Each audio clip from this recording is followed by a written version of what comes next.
35 movie థియేటర్లో block buster hit అయి ఇప్పుడు మనకు ఆహా ఓటీటీలోకి వచ్చేసింది. ఆహాలో ఇప్పుడైతే స్ట్రీమింగ్ అవుతుంది. మరి ఈ మూవీ ఎలా ఉంది అనేది మన రివ్యూలో తెలుసు. ఇక కథ విషయానికి వస్తే ప్రసాద్ విశ్వదేవ్ ఓ బస్ కండక్టర్ గా పనిచేస్తుంటాడు. ఆయన భార్య సరస్వతి నివేదా థామస్, తన భర్త పిల్లలు అరుణ్ వరుణ్ ఈ ముగ్గురే ప్రపంచంగా బతుకుతున్న ఓ గృహిణి ఆమె. వీళ్ళు తిరుపతిలో నివాసం ఉంటారు. చిన్నోడు పర్వాలేదు, కానీ పెద్దోడు అరుణ్ కి మాత్రం లెక్కల పాఠాలు ఓ పట్టాన అర్థం కావు. సున్నాకి ఏమి విలువ లేనప్పుడు దాని పక్కన ఒకటి వచ్చి నిలబడితే 10 ఎందుకు అవుతుందని అడుగుతుంటాడు. తను అడిగే ఇలాంటి కొన్ని ప్రశ్నలకు టీచర్ల దగ్గర కూడా సమాధానాలు దొరకవు. దాంతో లెక్కల మాస్టర్ చాణక్య ప్రియదర్శి ఫండమెంటల్స్ ప్రశ్నిస్తే మిగిలేది జీరోనే అంటూ అరుణ్ కి జీరో అని పేరు పెట్టి చివరి బెంచ్ కి పంపిస్తాడు. 6వ తరగతిలో ఫెయిల్ కూడా చేస్తాడు. దీంతో తన తమ్ముడి క్లాస్ లో కూర్చోవాల్సి వస్తుంది. ఈసారి అరుణ్ స్కూల్లో ఉండాలంటే లెక్కలో కనీసం 35 మార్కులు సాధించాల్సిందే అని కండిషన్ పెడతారు. ఆ పరిస్థితిలో జీరో అరుణ్ క్లాస్ లో హీరో ఎలా అయ్యిండు? తన కొడుక్కి లెక్కల పాఠాలు అర్థం కావాలని 10th ఫెయిల్ అయిన తల్లి సరస్వతి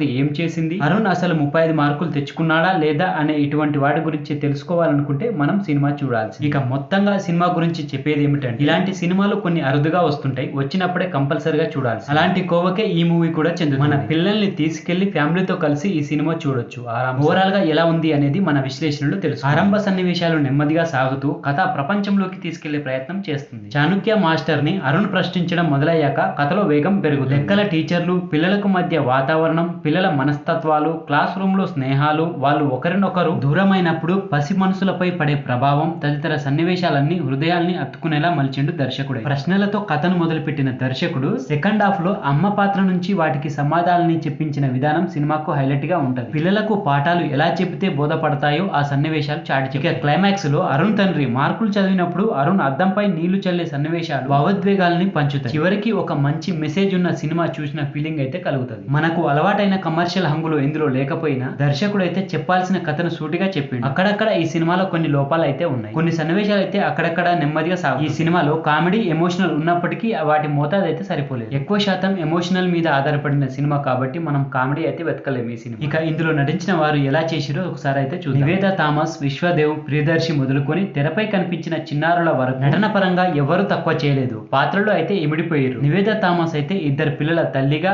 భార్యగా, గురువుగా చక్కటి అభినయం అయితే ప్రదర్శించింది. పిల్లలతో నేను బాగుండకపోయినా పిల్లలు బాగుండాలని కోరుకునే చాణక్య మాస్టర్ పాత్రని మలిచిన విధానం, అందులో ప్రియదర్శి ఒదిగిపోయిన విధానం చాలా బాగుంది. ఇక విశ్వదేవ్ భర్తగా, తండ్రిగా చాలా బాగా నటించారు. ఇక టెక్నికల్ గా చూసుకుంటే మ్యూజిక్, కెమెరా విభాగాలు అయితే చక్కటి పనితీరే కనబడింది. గెలుపు అనే ప్లస్ వైపు అడుగులు వేస్తున్న ప్రతి ఒక్కరికి ఎదురయ్యే ఓ మజిలీ జీరో. ఎదగాలనుకున్నప్పుడు తుంచాలి కొమ్మనైనా కొడుకునైనా, ఇలాంటి తదితర సంభాషణలు అయితే సినిమాకి బలాన్ని ఇచ్చినాయనే చెప్పాలి. ఎంతో అభిరుచి ఉంటే తప్ప నిర్మాతలు ఇలాంటి కథల్ని నమ్మలేరు. ఓ మంచి సినిమాగా దర్శక నిర్మాతలకి, నటులకు, సాంకేతిక బృందానికి గౌరవాన్ని తీసుకొచ్చే చిత్రం అవుతుంది ఈ సినిమా. ఇక చివరిగా చెప్పేది ఏమిటంటే, ఇది లెక్కల కథ కాదు, పిల్లల కథ మాత్రమే కాదు, అమ్మా నాన్నల కథ కూడా. చదువుకోవడం అంటేనే నేర్చుకోవడం అని, ప్రశ్నించడం ఆగిపోతే నేర్చుకోవడమే ఆగిపోతుందని చెబుతుంది. తప్పకుండా చూడాల్సిన సినిమా. మీరు మీ పిల్లలతో ఫ్యామిలీ మొత్తం వెళ్ళి చూడండి సినిమా. సో ఫ్రెండ్స్, ఇది 35 చిన్న కథ కాదు మూవీకి సంబంధించిన రివ్యూ వీడియో. ఈ వీడియో కనుక మీకు నచ్చితే మాత్రం నా ఛానల్ని తప్పకుండా సబ్స్క్రైబ్ చేయండి. అలాగే వీడియో నచ్చితే మాత్రం తప్పకుండా లైక్ కొట్టండి. Thank you friends. మళ్ళీ ఒక మంచి వీడియోతో మీ ముందుకు వస్తా. అంతవరకు బాయ్.